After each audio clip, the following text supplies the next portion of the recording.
Episode 2 की शुरुआत में हमें लिंगरुई की फैमिली से इंट्रोड्यूस कराया जाता है। उसकी फैमिली में है उसकी मॉम और उसकी 2 आंटियाँ। लिंगरुई की छोटी आंटी याजी उसे बताती है कि उसने किसी से 4 मिलियन युआन उधार लिया था और उस पैसे को उसने इन्वेस्ट किया था, पर उसका इन्वेस्ट किया हुआ पैसा डूब गया और अब जिससे उसने उधार लिया था वो उससे पैसे वापस मांग रहा है, पर उसके पास अभी इतने पैसे नहीं हैं। तो वो लिंगरुई से इस मामले में मदद मांगती है और ये बात वो उसे अपनी मॉम से और अपनी बड़ी आंटी से छुपाने के लिए कहती है। तो लिंगरुई कहता है वो इस मामले को संभाल लेगा और इधर फैंगनिंग का हाफ ब्रदर फैंग यू फैंगनिंग को बताता है कि उसने जिसे उधार दिया था वो और कोई नहीं बल्कि डॉक्टर लिंग की आंटी थी। तो फैंगनिंग फैंग यू से कहकर लिंगरुई के साथ मीटिंग फिक्स करती है। तो अगले दिन लिंगरुई मीटिंग में पहुंचता है जहां वो अपने सामने फैंगनिंग को देखकर शॉक्ड रह जाता है। तो फैंगनिंग उसे बताती है कि मेरा नाम लू फैंगनिंग है, मैं इस कंपनी की सीईओ हूँ, लू फैंगयू की बहन और तुम्हारी छोटी आंटी की क्रेडिटर। तो लिंगरुई फैंगनिंग से बड़े ही पोलाइटली कहता है, देखिए मिस लू, बात ऐसी है कि अमाउंट बहुत ही बड़ा है, इसलिए मुझे पूरा अमाउंट चुकाने में थोड़ी और मोहलत चाहिए। तो फैंगनिंग कहती है मेरे पास एक बहुत ही अच्छा आइडिया है जिससे हम दोनों को ही फ़ायदा हो सकता है। तो चलो एक डील करते हैं जिसमें मैं तुम्हारी 2 मिलियन युआन की उधारी माफ़ कर दूंगी, पर कंडीशन सिर्फ ये है कि तुम्हें मुझसे 1 साल के लिए शादी करनी पड़ेगी। कमरे में अचानक हवाएं चलने लगती है। लिंगरुई इधर उधर देखने लगता है। तो फैंगनिंग कहती है चलो फिर 2.5 मिलियन युआन। ये सुनकर लिंगरुई की आंखें थोड़ी बड़ी हो जाती है, पर वो कोई रिएक्ट नहीं करता। तो फैंगनिंग कहती है 3 मिलियन युआन। ये सुनने के बाद लिंगरुई की आंखें और थोड़ी बड़ी होती है, पर वो डील के लिए राजी नहीं होता। तो फैंगनिंग कहती है 4 मिलियन युआन, तुम्हारी आंटी का पूरा कर्जा माफ़ हो जाएगा, बस तुम्हें मेरे साथ 1 साल शादी करनी होगी। इस ऑफर के बाद तो रूम में और तेजी से हवाएं चलने लगती है, पेपर चेपर उड़ने लगते हैं। देखकर तो लग रहा था कि इस बार लिंगरुई मान जाएगा, पर ऐसा होता नहीं। लिंगरुई चेयर से उठ जाता है और उसे कहता है मुझे लगता है मेरे लिए यहाँ से जाना ही ठीक होगा, मैं आपको बाद में बता दूंगा कि मैं आपको कैसे पैसे वापस करने वाला हूँ।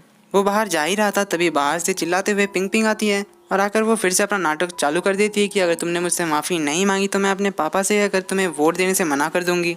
और वो बहुत ज़्यादा चिल्लाने लगती है। तभी वहाँ पिंग पिंग के पापा मिस्टर टैंग आते हैं जो उसे अपने साथ ले जाने की कोशिश करते हैं, पर पिंग पिंग जाने के लिए तैयार नहीं होती। तो उसके पापा उसका हाथ पकड़ कर ले जा रहे होते हैं। तो पिंग पिंग उसके पापा का हाथ छुड़ाने के चक्कर में उसके पापा को धक्का लग जाता है और उन्हें बहुत दर्द होने लगता है। ये देखकर डॉक्टर लिंगरुई उनके पास जाता है और उनसे उनकी हालत पूछता है। मिस्टर टैंग को बहुत ही दर्द हो रहा था, तो लिंगरुई कहता है आपको हॉस्पिटल जाना चाहिए। लिंगरुई का इतना केयरिंग नेचर देखकर पिंग पिंग लिंगरुई से पूछती है क्या आप थोरेसिक सर्जरी या फिर इंटरनल मेडिसिन के डॉक्टर हैं। लिंगरुई कहता है वो एक जनरल सर्जन है। तो पिंग पिंग कहती है वैसे आप किस वक्त हॉस्पिटल में रहते हैं। पिंग पिंग के बढ़ते क्वेश्चंस को देखकर फैंगनिंग लिंगरुई को वहाँ से जाने के लिए कहती है। तो लिंगरुई मिस्टर टैंग को एक बार हॉस्पिटल आकर चेकअप कराने के लिए आने के लिए कहकर वहाँ से चला जाता है। रात को फैंगनिंग लिंगरुई के ऑफर ठुकराने का गुस्सा पंचिंग बैग पर उतारती है। उसके साथ वहाँ गाय इरफान भी था। तो वो उससे पूछती है कि इतना अच्छा ऑफर वो कैसे ठुकरा सकता है। तो गाय इरफान कहता है आपने बात तो की शादी की, पर आप उसके साथ बिजनेस कर रही थी। तो गाय इरफान उसे एडवाइस देता है कि आपको उसे अपनी ट्रू फीलिंग्स दिखानी होगी। तो अगले दिन हम पिंग पिंग को देखते हैं जो कि लिंगरुई के हॉस्पिटल गई थी उससे मिलने के लिए।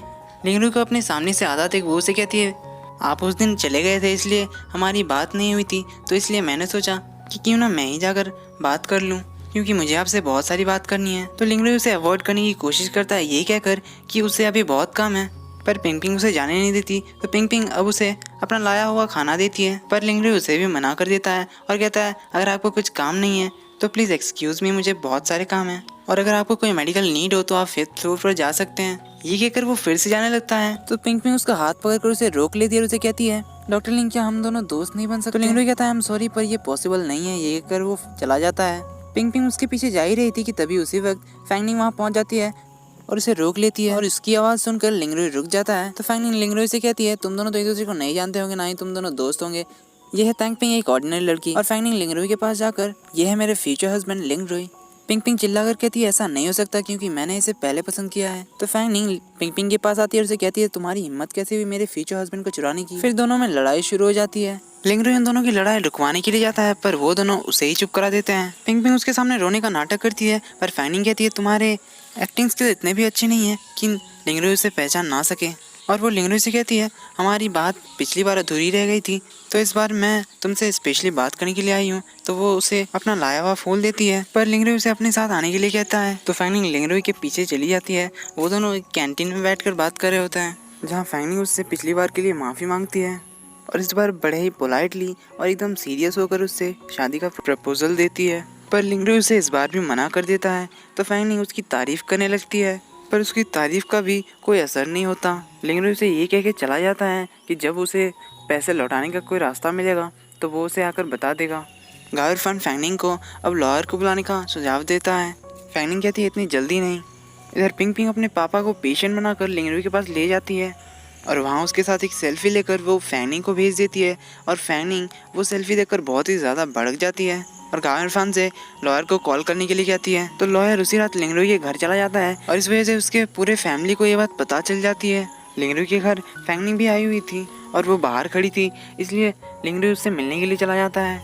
फैंगनिंग के पास जाते ही फैंगनिंग उसे फिर से कहती है अगर तुमने मुझसे शादी कर ली तो ये सारी प्रॉब्लम शॉर्ट आउट हो जाएगी। पर इस बार लिंगरुई बहुत ही ज़्यादा गुस्से में था, इसलिए वो उसे बहुत ज़्यादा डांट देता है और उसे यहाँ तक सेल्फिश और चाइल्डिश भी कह देता है। रात को फैंगनिंग सपना देखती है जिसमें उसे कोई चाइल्डिश कह रहा है।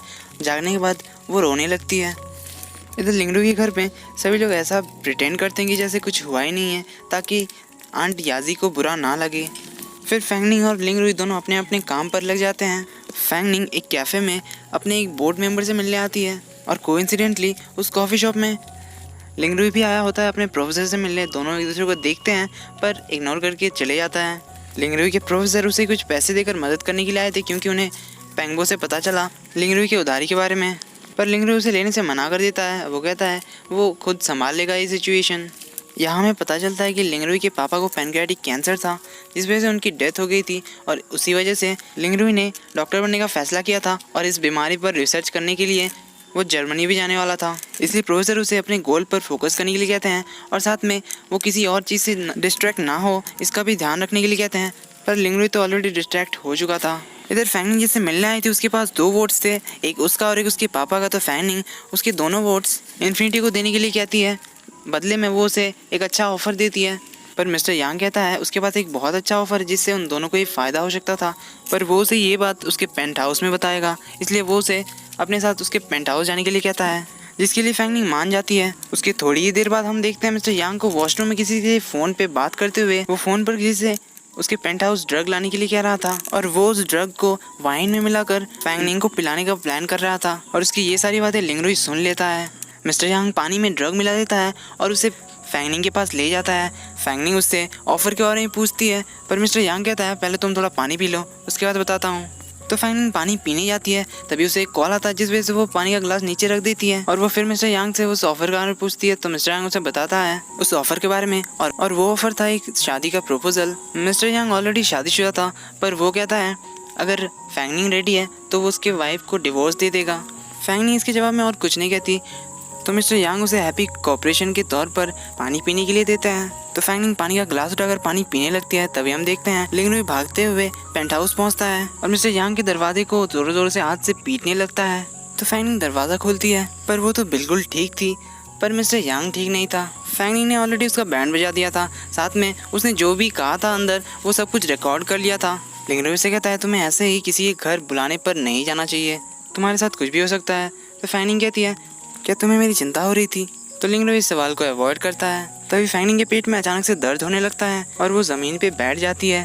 तो लिंगरुई एम्बुलेंस को कॉल करने जा रहा होता है, तो फैंगनिंग उसका मोबाइल उससे छीन लेती है और उसे कहती है तुम होते कौन हो मेरे लिए एम्बुलेंस बुलाने के बारे में? ये मेरा फैसला होगा कि मुझे एम्बुलेंस बुलाना है या नहीं। अगले ही पल वो उससे माफ़ी मांग लेती है उसके इस बिहेवियर के लिए और उसे कहती है अगर तुम मेरी मदद करना ही चाहती हो तो मुझे एक जगह पर ड्रॉप कर दो।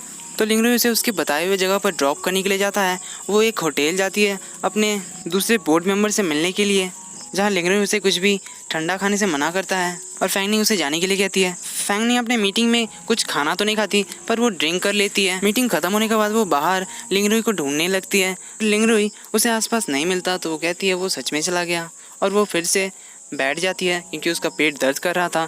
तभी उसके सामने अचानक लिंगरुई आ जाता है उसके लिए मेडिसिन और खाना लेकर, और उसे देखकर वो बहुत ही खुश हो जाती है।